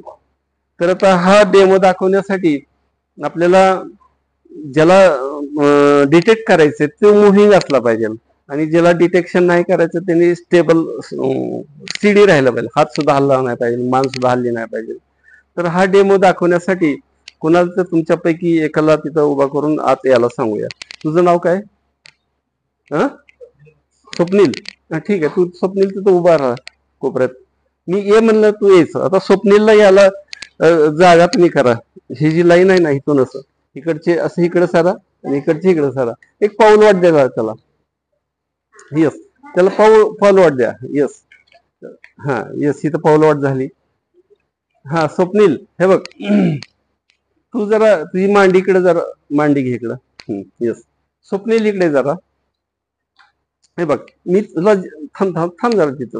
ज्यावेळेस मी तुला बोलवेल ना, तू ह्या वाटेने यायचं आणि बाकीच्यांनी काय बघायचं की तो आल्यानंतर तो फ्लड लॅम्प लागतोय का बघायचं आणि सायरनचा आवाज येतोय का बघायचं. त्यामुळं तुम्हाला हे आपल्याला हा डेमो बघायला 1 ते 1.5 मिनिट जातो. त्यासाठी तुम्हाला फ्लड लॅम्प कडे सारखं बघत बसायचं. त्यामुळे तुम्ही असं टर्न रोटेट व्हा की जेणेकरून फ्लड लॅम्प नॉर्मली तुम्हाला बघता येईल. मान वाकडी करून जर बघत बसला तुम्ही तर मान दुखणार तुमची, थोडं वेटिंग करावं लागणार आहे. हा, ह्या फ्लड लॅम्प कडे फोकस करा आणि आपल्याला हे ऍक्शन बघायची. ज्यावेळेस मी स्वप्नीलला बोलवेल त्यावेळेस तो येईल, त्यावेळेस फ्लड लॅम्प लागला पाहिजे आणि सायरनचा आवाज ऐकला पाहिजे. आता फ्लड लॅम्प थोडा वेळ विजेल. कधी विजेल? आपण ज्यावेळेस स्टेडी सगळेजण असेल, हलणार नाही, तर त्यावेळेस विजणार. आणि मग मी आता सिस्टीम मॅन्युअली चालू करतो. ह्याच्यात 2 वेळेस रिलेचा आवाज येतो मला. ते आवाज आल्यानंतर मी स्वप्नीलला बोलवणार. स्वप्नील बरं इकडे जरा, स्वप्नील तिथंच उभा राहा. ये म्हणलं ना ह्या वाटेने यायचं होतं. आणि स्वप्नील आता आला की फ्लड लॅम्प लागला का आणि सायरन वाजला का बघायचं. मी आता मॅन्युअली चालू करतो. आता स्टीडी तुम्ही इकडे का तोंड करा, तिकडं फ्लड लॅम्पकडे तोंड करा, नाहीतर मान दुखेल तुम्हाला. 1-1.5 मिनिटं फ्लड लॅम्पकडे स्टीडी बघायचंय. हात हलवायचे नाही, मान हलवायचं नाही. हा आता सर्वांनी स्टीडी राहा. मी आता सिस्टीम चालू केली. कुणी मान हलवू नका. गालाला खांजवायला लागलं तर मध्येच खांजवू नका, लगेच ती सिस्टीम ट्रिगर होईल. तर मी आता एक वेळेस रिलेचा आवाज आलाय, आणखी एक रिलेचा आवाज येईल. स्टीडी.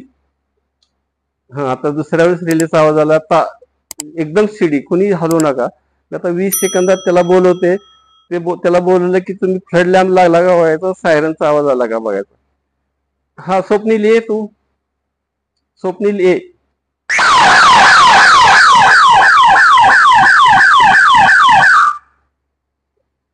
बस जाईल. बर हे आयडिया लक्षात आली तुम्हाला. ह्याचं प्रिन्सिपल वगैरे नंतर प्रश्न उत्तरात हे करूया. हे आयपीएस कोडच्या रिमोट कंट्रोलचं किट आहे. त्याच्यामध्ये आम्ही पीएसपी कंट्रोलरचा वापर केला आहे. इथे आमचं बीएसएनएलचं राउटर आहे, त्याच्याशी कनेक्शन करून घेतलं आहे. हा लॅम्प 1 आहे, हा लॅम्प 2 आहे, हा लॅम्प 3 आहे आणि हा लॅम्प 4 आहे. हे लॅम्प मी जगात कोठेही असेल तरी या मोबाईलच्या आधारे ऑन ऑफ करू शकतो. आता इथं तुम्ही सुरुवातीला पाहू शकता की लॅम्पची स्टेट काय आहे. आता हे सगळे लॅम्प आहेत ते ऑफ आहेत. आता मी 1 बाय 1 एक लॅम्प ऑन करून दाखवते. पहिल्यांदा लाईट 1 ऑन करते, त्यानंतर लाईट 1 ऑन होईल. तिथे थोडासा इंटरनेटचं स्पीड कमी आहे त्याच्यामुळे वेळ लागतो. तर लाईट 1 ऑन झाला. तर लाईट 2 ऑन करते. तुम्ही बल्बकडे लक्ष द्या. त्यानंतर लाईट 3 ऑन करते. हा लाईट 3 आहे. लाईट 2 ऑन झाला. लाईट 4, हा लाईट 3 ऑन झाला. आता तुमचं असं गैरसमज होईल की हे मोबाईल शेजारी आहे आणि लॅम्प पण जवळ आहे. तर इथे मी फक्त शेजारी उभी असल्यामुळे लगेच लॅम्प ऑन ऑफ करून दाखवते. तर असं नाही, मी जगात कुठेही असेल, कोणत्याही गावाला असेल किंवा कंट्रीमध्ये असेल तरी या मोबाईलच्या आधारे लॅम्प ऑन ऑफ करू शकतो. आता आपल्या घरी टी व्ही असतो आणि त्या टीव्हीला रिमोट आहे. तर त्या रिमोटची रेंज साधारण 20 मीटरपर्यंत असते. तर हे या किटची रेंज काय असेल. आता 1 बाय 1 एक लॅम्प ऑफ करते. लाईट 1 ऑफ केला.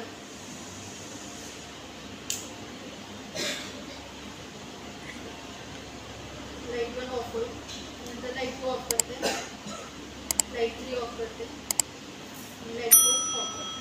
तर इथे थोडासा इंटरनेटचा स्पीड कमी असल्यामुळे वेळ लागतो. ते एक किट आहे ते तुम्हाला मिनी प्रोजेक्ट असतात त्यावेळेस त्यामध्ये सुद्धा घेऊ शकता. पेन्सिलच्या साह्याने जर्नलमध्ये सर्किट डायग्राम ड्रॉ करत असतो. तर इथे डिझायनर्स एक्सप्रेस नावाचं सॉफ्टवेअर आहे. त्याच्यामध्ये आपण वेगवेगळे सिम्बॉल्स पिकअप करून प्रोफेशनल सर्किट डायग्राम ड्रॉ करू शकतो. तर इथे मी डिझायनर्स एक्सप्रेस नावाचं सॉफ्टवेअर ओपन करून घेतलं आहे. तर ओपन केल्यानंतर इंटरफेस स्क्रीन अशा पद्धतीची दिसते. तर इथे वरती टूल्स आहेत. हा पहिला टूल आहे तो फाईल आहे. याच्यामध्ये आपण फाईलवरती क्लिक केल्यानंतर इथं न्यू ऑप्शन दिसतो. न्यूवरती क्लिक करून आपण नवीन फाईल क्रिएट करू शकतो. त्यानंतर नेक्स्ट इथं एडिट आहे. एडिटसाठी आपली कंप्लीट झाली ना सर्किट डायग्राम की तिथं कॉपी ऑप्शन येतो. आपली सर्किट डायग्राम सिलेक्ट करायची, कॉपी करायची आणि आपल्याला वर्ड फाईलमध्ये किंवा दुसरीकडे घ्यायची असेल तर आपण इथं पेस्ट करून घेऊ शकतो. नेक्स्ट ऑप्शन आहे तो इथे पहिला आहे तो पॉइंटर आहे. पॉइंटरने सिलेक्ट आपल्याला जो काही कंपोनंट सिलेक्ट करायचा असेल तर पहिल्यांदा पॉइंटरवरती जायचं आणि त्यानंतर ऑल लायब्ररी टूल्समध्ये जायचं. त्यानंतर नेक्स्ट आहे तो झॅप. झॅप मीन्स डिलीट. आपल्याला अननेसेसरी काही पार्ट डिलीट करायचं असेल तर या टूल्सचा वापर होतो. नेक्स्ट आहे ते टेक्स्ट. टेक्स्ट टूलचा वापर आपल्याला सर्किट डायग्रामला लेबलिंग करण्यासाठी केला जातो. नेक्स्ट आहे तो ड्रॉ सिग्नल. सिग्नल हा टूल कशासाठी आहे की स्क्वेअर आणि रेक्टँगल ड्रॉ करण्यासाठी सिग्नल टूल्सचा वापर केला.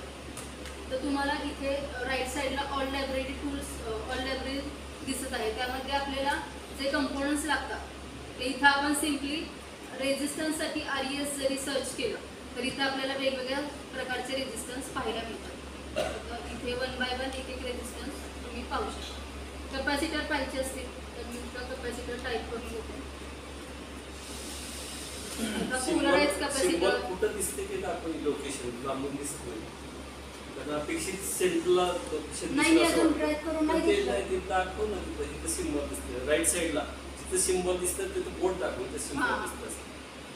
आता इथे मी कॅपॅसिटर टाईप केले तर इथं आपण वेगवेगळ्या टाईपचे कॅपॅसिटर पाहू शकतो. Non polarise capacitor, polarise capacitor आणि आपल्या डायग्रामला जो सुटेबल असेल कॅपॅसिटर तो सिलेक्ट करायचा, ट्रॅक करायचा आणि इंटरफेस स्क्रीनवरती घ्यायचं. तर मला अननेसेसरी कंपोनंट आहे तर मी ते लगेच डिलीट करते. आता इथे एक सर्किट डायग्राम मी तुम्हाला काढून दाखवते. आता रेजिस्टन्स घेते आधी. तर मला एकापेक्षा जास्त रेजिस्टन्स लागणार असेल तर मी क्लिक केलं आणि डुप्लिकेट नावाचं इथं ऑप्शन आहे त्यावरती क्लिक केलं, 2 रेजिस्टन्स घेतले. तर मी कॅपॅसिटर घेते.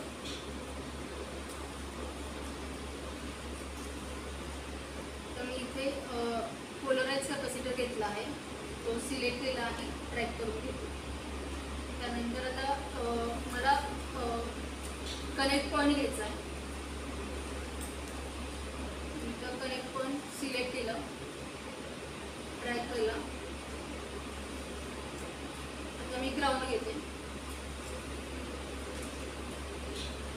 अर्थ ग्राउंड, कॉमन ग्राउंड असे वेगवेगळ्या प्रकारचे इथे आपण सिम्बॉल पाहू शकतो. सिलेक्ट केला आणि घेतलं. आता आपल्याला हे 1 बाय 1 एक एक आता इथे सिलेक्ट केला आहे. राईट क्लिक करते, रोटेट राईट झाला, त्याची पोझिशन सेट करते.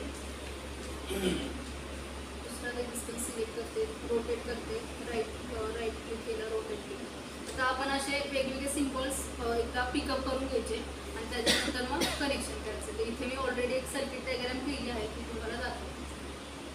तर हे आता आम्ही पलूस कॉलेजची जी ऑर्डर होती ना त्यासाठी आम्ही हा PC मोटर कंट्रोल एक त्यांची इन्स्ट्रुमेंटची ऑर्डर होती त्यासाठी सर्किट डायग्राम आता रिसेंट ड्रॉ केली आहे. तर आपण आता कॉलेजमध्ये इलेक्ट्रॉनिक्समध्ये सुद्धा वेगवेगळे प्रोजेक्ट पाहत आहोत जे काही आर्डिनो बेस असतील, रास्पबेरी पाय बेस असतील. तर तुम्हाला IoT चा फुल फॉर्म माहिती आहे का? Internet of things. तर आता IoT बेस्ड जास्त प्रोजेक्ट आपण पाहत आहोत. त्यामध्ये पहिला जो प्रोडक्ट आहे तो IoT बेस्ड वायफाय कॅमेरा आहे आणि दुसरा आहे तो IoT बेस्ड 4 चॅनल रिमोट. त्या इथं 2 IoT बेस्ड कॅमेरा आहेत. हा एक आहे तो श्रीकॅमचा आहे, हा दुसरा आहे तो V380 Pro आहे. तर या मोबाईलच्या आधारे मी जगात कोठेही असेल तरी या कॅमेरासमोरील व्ह्यू पाहू शकते. तरी पहिल्यांदा याचं कॉन्फिगरेशन कसं आहे ते लक्षात घ्या. आता हा कॅमेरा जो आहे तो मार्केटमधलाच प्रोडक्ट आहे, पण हा कॅमेरा आणला आणि सप्लाय दिला आणि पूर्ण त्याचं काम सुरू झालं असं होतं. आता ह्या कॅमेऱ्याला मी इथं पॉवर सप्लाय 5 वोल्ट अप्लाय केलेला आहे. इथे आमचं BSNLचं राऊटर आहे.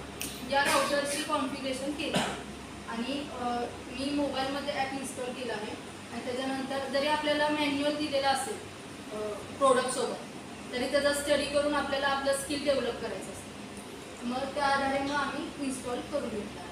तर मी तुम्हाला तर त्याचा डेमो देतो.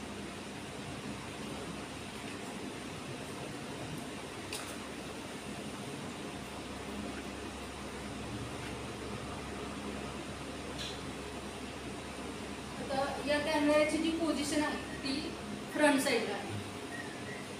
तर याच्या समोर जो रिजन असेल तो मला या मोबाईलमध्ये दिसतो. आता समजा जर मला लेफ्ट साईडचा रिजन पाहिजे असेल तर मी सिम्पली लेफ्ट साईडला ट्राय करणार. कॅमेराकडे तुम्ही फोकस करा. कॅमेरा जेव्हा मोबाईल जरा सगळ्यांना दिसेल असं हां ट्रॅक करते त्यावेळेस कॅमेऱ्याची पोझिशन लेफ्ट साईडला मूव्ह होते आणि त्या समोरचा जो रिजन आहे तो मला मोबाईलमध्ये दिसत आहे. त्यानंतर आता मी राईट साईडला ट्रॅक करते. तुम्ही कॅमेरावरती फोकस करा. कॅमेरा राईट साईडला मूव्ह करा आणि त्याच्या समोरचा जो रिजन आहे तो मला मोबाईलमध्ये दिसत आहे. मला त्या कॅमेरा व्हॉल्यूम जरा कमी करा, आवाज येतो का फीडबॅक मोबाईलचा व्हॉल्यूम. आता मला खालचा रिजन पाहायचा तर मी वरच्या साईडला ट्रॅक करणार. कॅमेरा मात्र खालच्या साईडला मूव्ह होताना दिसतो आणि त्याचा समोरचा पार्ट आहे तुम्हाला मोबाईलमध्ये दिसतो. आता मी खालच्या साईडला ट्रॅक केल्यानंतर ना कॅमेरा वरच्या साईडला मूव्ह होतो आणि वरच्या साईडचा जो त्याच्या समोर जो रिजन असेल तो मला मोबाईलमध्ये दिसतो. आता तुम्हाला असं वाटेल की इथे कॅमेरा आहे, इथे मोबाईल आहे, हे याच्या शेजारी असल्यामुळे शक्य होतं. तर हे IoT बेस्ड प्रोजेक्ट जे असतात ते इंटरनेटच्या माध्यमातून ऑपरेट होत असतात. आता इमॅजिन करा मी कंपनी बाहेर पाहिजे आणि मला कंपनीमध्ये काय वर्क सुरू आहे पाहायचं असेल. इमॅजिन करा मी मुंबईला आहे, दिल्लीला आहे किंवा पुण्यात असेल, घरी असेल आणि मला कंपनीमध्ये काय काम सुरू आहे ते पाहायचं. तर या कॅमेऱ्याच्या समोरचा व्ह्यू मी कसा एक्सप्लेन कसे करते ते तुम्हाला लक्षात घ्या की इथे स्टाफ मेंबर आहे आणि त्याला मला इन्स्ट्रक्शन द्यायची असेल तर मी साधारण एखादा 4 ऑप्शन दिसतात आपल्याला की स्नॅपशॉट आहे, फोटोशूट करण्यासाठी हा व्हिडिओचा एक ऑप्शन आहे.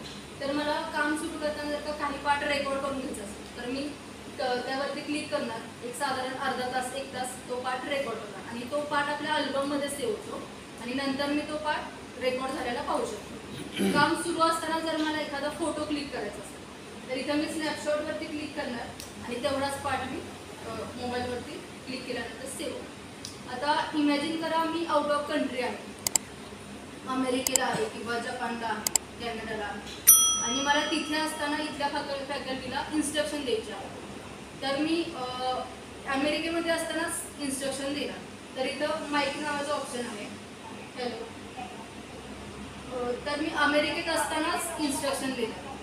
मग ती इन्स्ट्रक्शन स्टाफ मेंबरपर्यंत पोचते आणि स्टाफ मेंबरने या कॅमेऱ्यासमोर यायचं. या कॅमेऱ्याला स्पीकर फॅसिलिटी आहे, त्याच्यामध्ये रेकॉर्डिंग सेव्ह होतं आणि आन्सर माझ्याकडे. तर या कॅमेऱ्याची रेंज किती असेल? याची रेंज अनलिमिटेड आहे. ही ट्रान्सफॉर्मर वाइंडिंग मशीन आहे. त्याच्यावरती आम्ही 12 व्होल्टचा जो ट्रान्सफॉर्मर आहे तो बनवत असतो. तर हा 12 व्होल्टचा ट्रान्सफॉर्मर समोर जो पॉवर सप्लाय आहे त्यामध्ये आम्ही हाच ट्रान्सफॉर्मर बसवत असतो. तर याच्यामध्ये 12 व्होल्ट हा जनरली 24 व्होल्टचा ट्रान्सफॉर्मर आहे, पण त्याच्यामध्ये आम्ही 12 व्होल्ट कसं सेट करतो ते आधी लक्षात घ्या. आता इथं तुम्ही इनपुट व्होल्टेज जर का 170 volt to 270 volt dimmerstat through दिलं तर आउटपुटला तुम्हाला 170च्या वेळेस 11.6 व्होल्ट मिळेल. पण 170 टू 270 रोटेट केल्यानंतर हळूहळू व्होल्टेज म्हणजे 12 पासून 24 व्होल्टपर्यंत ट्रेनिंग प्रोग्राम फॅसिलिटी आहे. हा कोर्स 6 दिवसांचा म्हणजे 48 आवर्स असतो.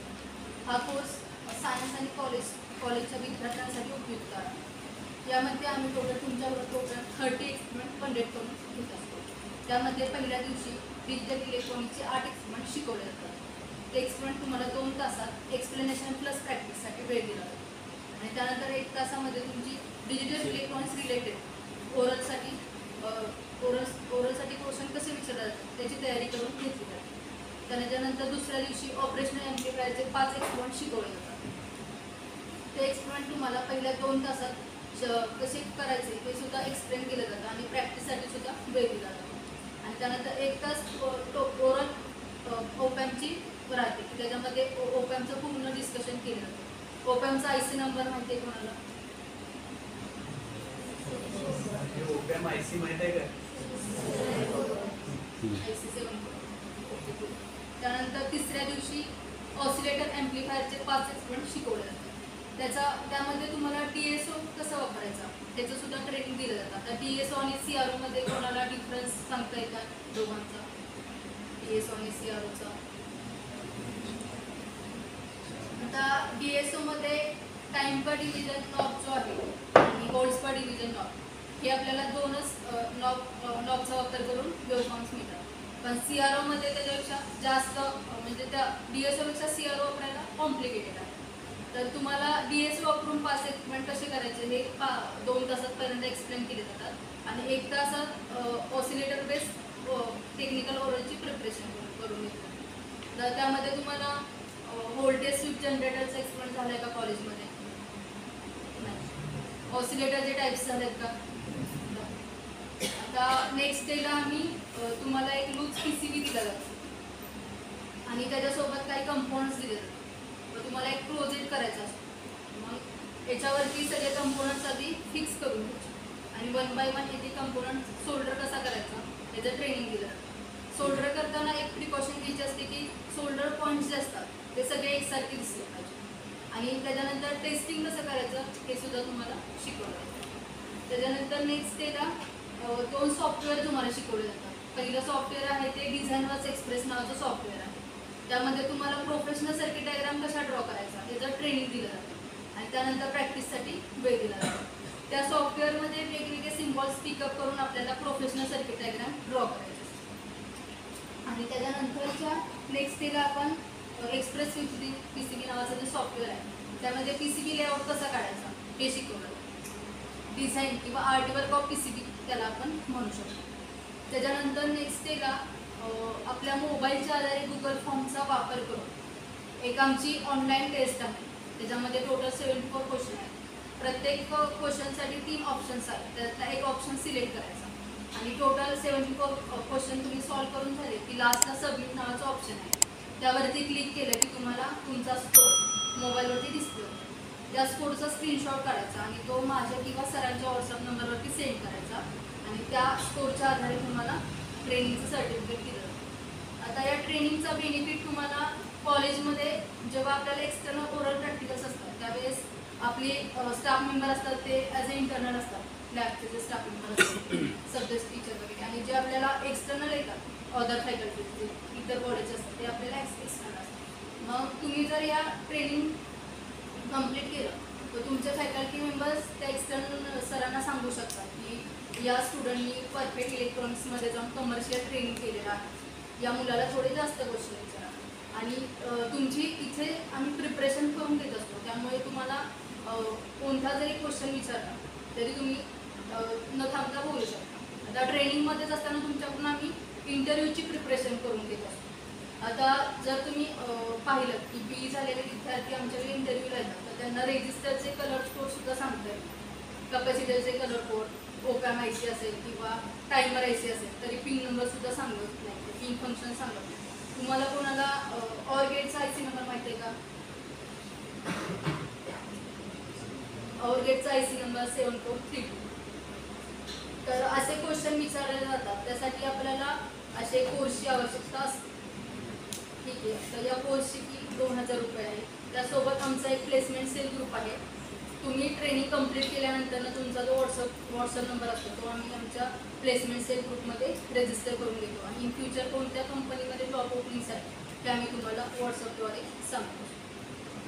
ठीक आहे. परफेक्ट इलेक्ट्रॉनिक्सचे संपूर्ण ऑटोमॅटिक ऑटो लेक्चर बेल आणि ऑटो राष्ट्रगीत प्लेअर सिस्टीम शाळा कॉलेजसाठी अत्यंत उपयुक्त.